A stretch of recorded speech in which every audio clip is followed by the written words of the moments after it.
What's up? What it do, Cyber World? It is your girl, the one and only Ash Brown, and this is my House of the Dragon Season 2, Episode 6 review.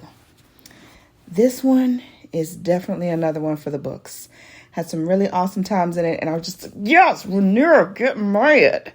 I've been waiting for Rhaenyra to really just get mad, and she does something in here that I really kind of chuckled, and I was like, yes, absolutely. Do that, girl. Okay, so we open up with Lannister, one of the Lannisters, basically saying, yeah, we're here. I brought all my men. I got like 1,000 something men to fight. And we will be ready for battle, ready for war, when Aemond comes with Vhagar. Because we will fight as long as Vhagar is here to protect us, we will fight. So then they switch back to King's Landing. And Aemond is steaming. He is steaming because Lannister summoned him and was like, with haste, make sure you get over here and protect us and all this stuff through this war. Aemond is not amused. He is not amused. He decides to send Cole to Harrenhal, get that situated. Let's just get this started. Everybody has ideas as to why they should wait. Aemond is hearing nothing of it. He is not hearing anything of it. He also, he fires his mama. He fires Alicent. He calls a little powwow with her after the meeting and was like, what is your purpose here at the council? Like, what do you do? Like, why are you even here? And she goes into explaining how she was the one holding things up when Viserys was sick and all of that. And he's like, oh, you were there for us in our time of need, and now that time is gone. So, see you, moms. See you, Moms Dukes. And he released her from her position at the council. So, that is interesting. Very, very, very interesting. All right. So, they go back to Dragonstone, and they have Sir Stefflin. And Rhaenyra has basically called a council meeting. Oh, we see Corlys. Corlys has taken the position as the hand to the queen. So we're like, okay, good, Corlys. You know what I'm saying? We could take on that. We could take that on. So they have this meeting and they bring in Sir Stefflin. And Sir Stefflin is of noble blood. And he could possibly be a match to be a rider for one of the dragons that are unclaimed, that are there at Dragonstone. So in the last episode, they were talking about that, about going through the records and finding possible writers. So I thought that was really cool. I was like, yes, that sounds like a plan. So they get Sir Stefflin out there on like the ledge, and they have like this chant, like almost like they're singing, but they're somewhat like summoning the dragon up, and they summon Sea Smoke. And Sea Smoke comes up, and he's big and majestic, and he's just looking freaky. And Sir Stefflin, you could tell he's a little nervous. He probably crapped his pants. But they're like, don't show any fear. Look the dragon in the face, and just, and they were giving him chants and things to say. And so Sea Smoke comes up and is like, I don't know, I don't trust, I don't know. And then slowly Sea Smoke puts his head down and almost like positions himself for Sir Stefflin to like hop on and ride him, essentially, and to claim him. And so Sir Stefflin is slowly but surely like walking up and towards Sea Smoke. And somehow you just knew it wasn't going to end well. Sea Smoke pulled a gotcha and blazed up Sir Stefflin. I was like, dang. Sea Smoke played. He played us all.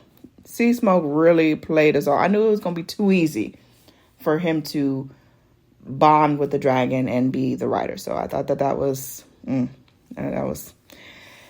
else. So we go back to King's Landing, and they're in like the bar, and we see that girl, the one that was assaulted by Aemond last season, and that is somehow going to be an integral part of the downfall of the Greens. We don't know yet, but she's serving people, and everyone's like complaining about like the lack of food, the food being watered down, the beer being watered down. And I believe it was the lady of the night that was with Aemon. And I think that was like his first or whatever. She was in there like complaining and stuff and talking about how the royals and everything in the palace, how they're eating like steak and stuff, and we get the scraps and blah, blah, blah. And then we have that guy he claimed to be of Valerian blood. We don't know for sure if he really was, or if he was just BSing, but they keep showing him. So I feel like he's important. And yeah, so that's the gist that we got of that. But it should be interesting. So after Sir Stefflin took the worst death, up in smoke like that, Rhaenyra's walking with one of the council members, and one of the council members is talking, and he's just being really disrespectful, y'all. He's being ultra disrespectful. He's talking it up, and this didn't work, and blah, blah, blah, and all this stuff. And out of nowhere, Rhaenyra slaps the shit out of him. Oh my gosh. I was like, Rhaenyra, I've been waiting for this since episode 1. I needed you to slap the crap out of somebody. So she slapped the shit out of that motherfucker, and he ain't say shit else. And she was basically just looking at him like, it is my fault. You have forgotten to fear me. I was like, that is my girl. Get it, Rhaenyra. Get it. Tell him where to go. They go to another scene, and Mysaria is reassuring Rhaenyra, because Rhaenyra is like, she's second guessing herself. She's like, my son doubts me. The councilmen doubt me. I don't know really what it is that we're doing, and I don't know really, if we're gonna do it.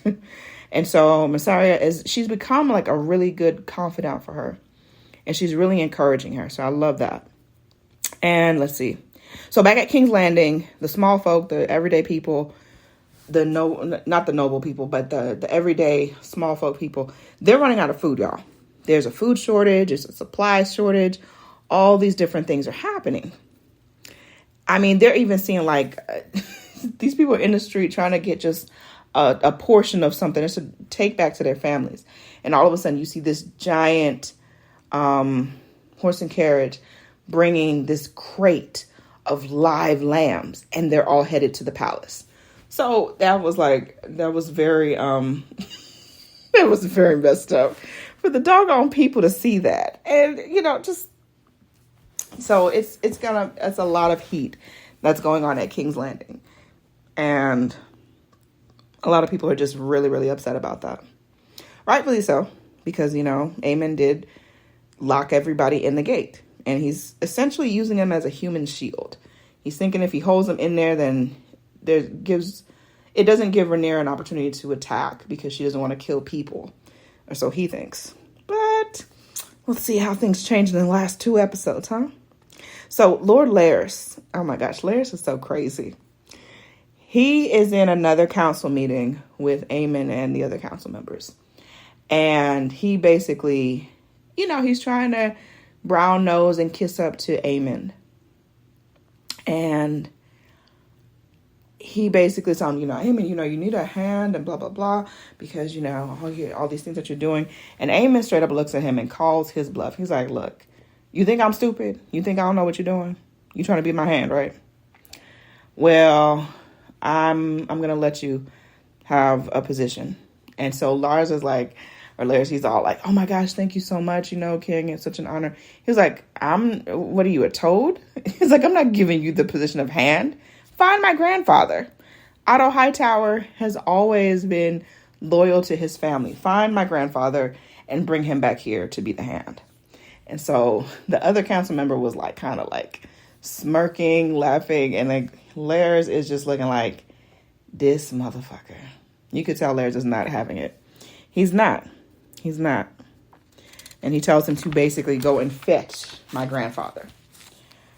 Let's see. We find out also that the maester comes in the council meeting. It's like, oh my gosh, it's a miracle, you guys. Aemon is up. Aegon is up, and he's alert, and he's saying a few words, and Aemon is sitting there. He's like, oh, what happy news. I was like, who says that? Don't nobody say that for somebody that they wish to be in a good place. But there we go with Aemon, crazy self. So Aemon visits Aegon, And y'all know it wasn't pretty. I'm really kind of surprised he didn't just like try to kill him. He just more or less just threatened him and left him with like that globe, that ball, almost like to say like, I've got the power now. You don't have anything. I can hand you this ball. That's it. You're done. Raina and Joffrey. Raina is still, over there with Jane Eyre. And they're walking just pretty much on the land or whatever. And she comes across this giant, like, burn mark. And next thing they cut to her and Jane Eyre. And Jane Eyre says that Prince, something with a P, Pentalance or something like that, he's agreed to let them go there. And then she gets to marry him, essentially. And they get to go there. And she's like, Jane Eyre, I thought I feel like you lied to me. And she's like, what are you talking about? And she's like, I thought you said that there were no dragons around. And she was like, oh, well, there's like a wild dragon and it's unclaimed and blah, blah, blah. So she's like, whatever. You can tell like she feels a certain way. And then they also showed like the baby dragon. There was a baby dragon playing with Rhaenyra's two smallest children, the two that she actually has with Daemon. I don't remember their name. I think one was Viserys and one may be named Aegon, I think. Aegon is just such a popular name. Everybody can name Aegon. So, Mysera comes up to Rhaenyra and Jace.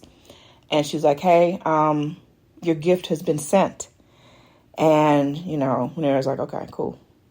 And Jace is like, so you're not going to tell me what the gift is? You're not going to tell me? Like, in on the plan? Like, I'm left in the cold. And he walks off and he's like pissed. The next thing you see a scene where there's just a random boat that comes ashore. And you see like a countryman that was out there. I don't know, a fisherman or something. He gets the boat and he kind of pulls some of the coverings off of the boat and the things that was in the boat. And it's food. It's fresh food. It's all the supplies and things that the people need. And he looks up and he sees Rhaenyra's flag. And then he looks out and he sees more boats. More boats are floating out. And so you're like, oh, that's a smart way to get the people on your side, Rhaenyra. You know what I'm saying? Mysaria, she knows some things. Mysaria be knowing. So there were several ships and that was good. Alicent is still a bad mother. I don't care what y'all say. She's, oh, my baby, but whatever. Most of this is your fault because you would not stay in your place. So in all honesty, Alicent is really to blame for all of this stuff, in my opinion.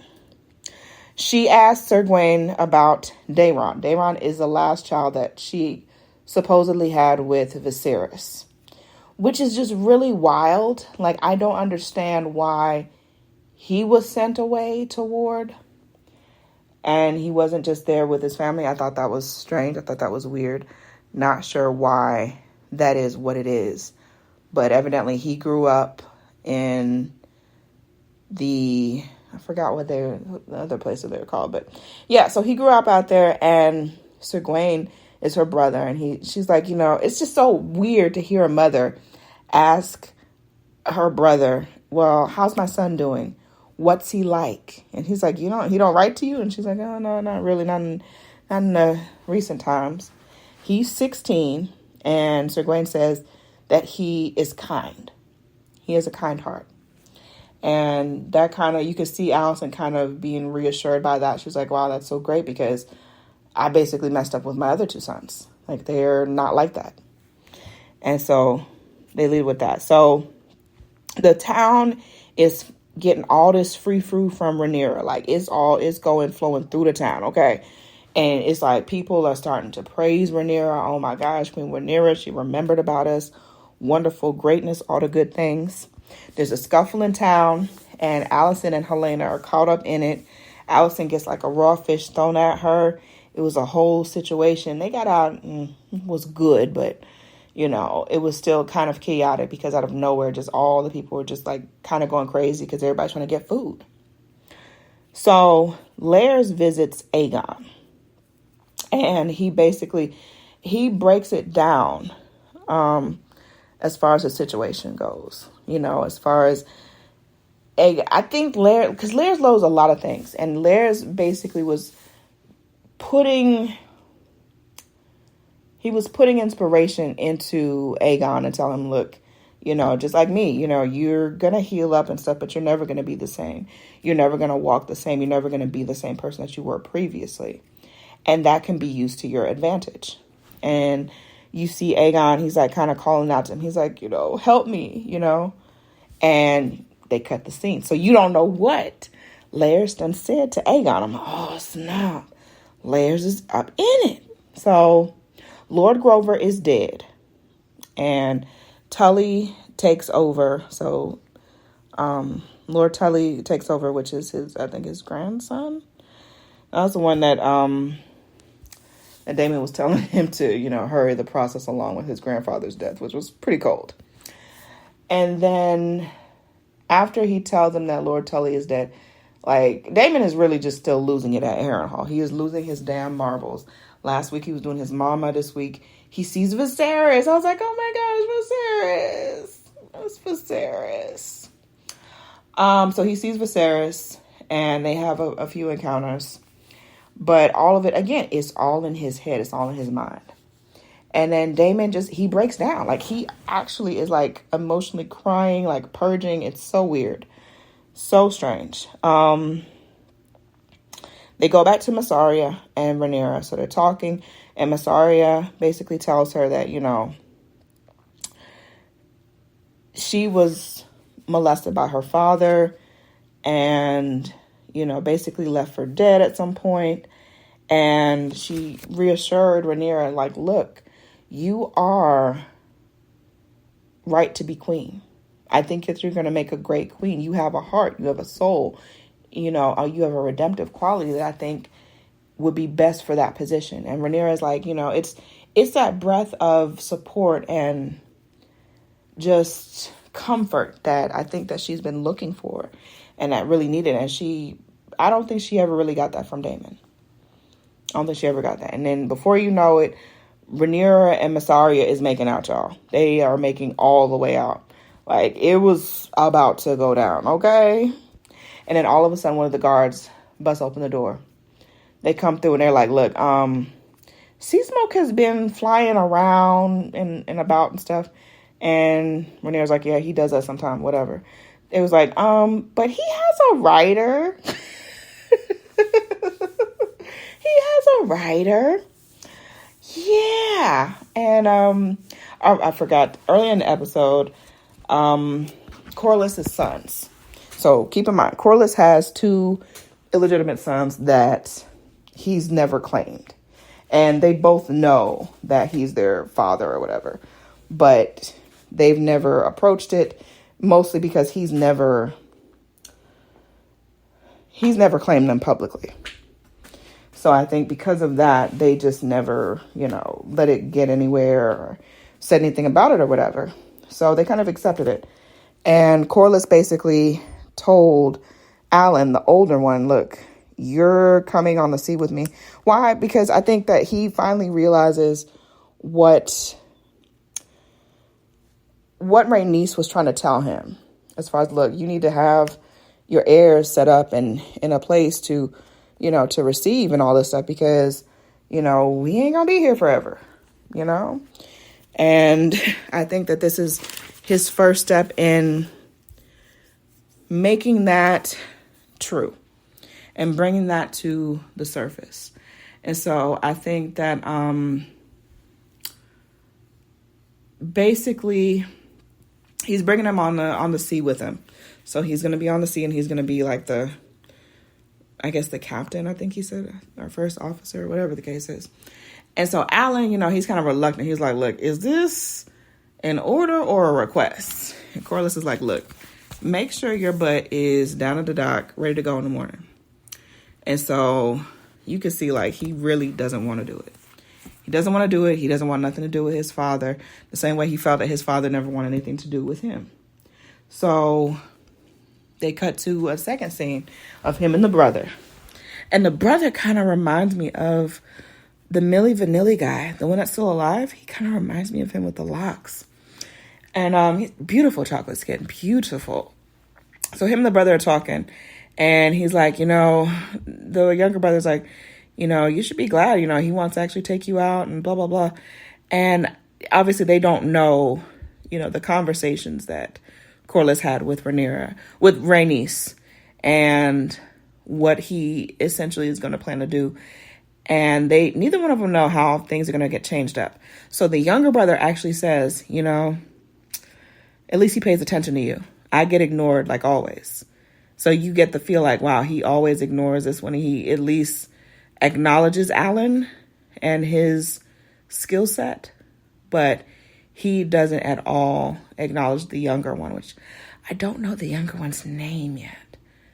I don't remember what his name was. I think they said it at one of the earlier episodes, but I don't fully remember it. So later on, the younger brother is doing whatever, sea work or whatever, and all of a sudden you see Sea Smoke crazy ass. And I was just like, so Sea Smoke just go out and whenever he feel like it? I guess so. So Sea Smoke is like circling him and like acting like he's gonna like attack him. And he's running away. He's running into the woods. He's trying to hide. He trips and falls. And then all of a sudden, you just knew it. You just knew. Sea Smoke came out of nowhere and was like, hey, friend. Hey, friend. And in that moment, you knew he wasn't going to kill him. And that's where things take off. So it's going to be very, very interesting to see how things continue. It's going to be very interesting to see how things continue. So she got at least one dragon rider.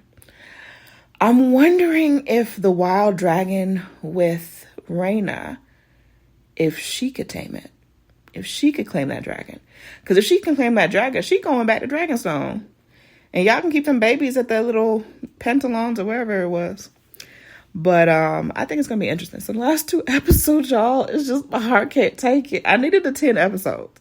I needed it to be 10 episodes like it was last season. Okay? And y'all are just breaking my heart with 8 episodes. I do not feel complete without the other 2 episodes. I just don't. But this was my take.